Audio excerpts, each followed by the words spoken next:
Hello, this is Dr. Micah Jazz with Be Still and Know. Oliver Goldsmith, the Irish novelist, wrote, "Life is a journey that must be travelled no matter how bad the roads or accommodations." It's true that we receive the gift of life, yet have very little control as to how this gift plays out. We wrestle to control what in so many ways lies well beyond our control. I'm amazed at times simply thinking of the way in which day gives way to day and I'm still here and have to negotiate life in each and every moment. Life demands my active engagement no matter my mood, disposition or capacity. Whilst it's increasingly unfashionable to place one's hope in a supernatural and all-powerful God, in many ways it seems to me the best option.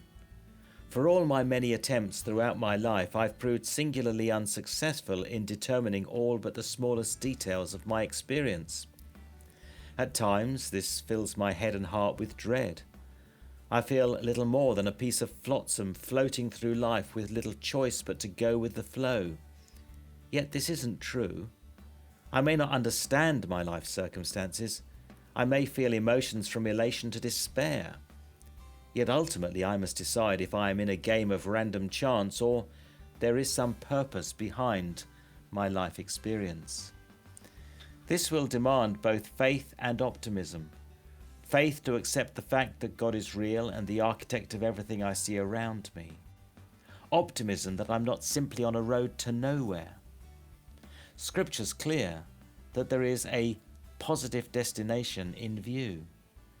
St. Paul pointed out that it's through many tribulations we enter into God's kingdom. Yet the destination informs my willingness and ability to navigate those hardships, even as I resent encountering them in the first place. Through the atonement, God is with us now. Yet that experience of God's presence cannot be fully realized until we come face to face with God in eternity. Here and only here, the full benefits of God's act of redemption are experienced. Perhaps then, and only then, the hardships will make sense against the total lived experience of my life. Whilst it seems, perhaps, to expect a lot of our fragile mortality to live in the light of our ultimate destination, I do find it reassuring to know that the challenges we face are valuable. I confess to struggling with many aspects of daily living. I can only deal with these effectively through a discipline of prayerful expectation of God's promise of life in all its fullness. I might perhaps be able to see it today. However, I feel my double-mindedness creates a measure of instability that robs me of the comfort that is available to me. So I continue in pursuit of God by faith and obstinate optimism.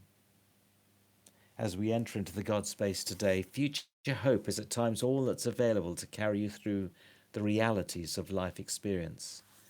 Nothing can remove the reality of fear and anxiety, yet there is an optimism in God. Should you choose to go in search of it, locate it, and then invest in it.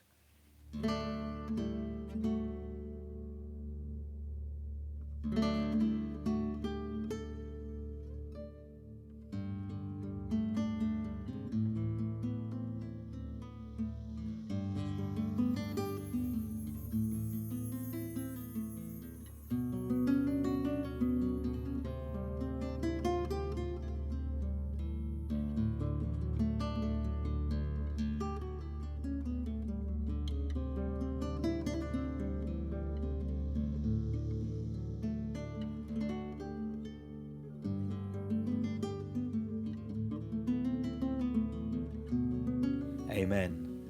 Some days I admit I survive simply by clinging on, but I'm still here and still pursuing God. Please do write to me, micah.jazz@premier.org.uk, with any of your questions, comments or thoughts, and I'll write back personally and in confidence just as soon as I can.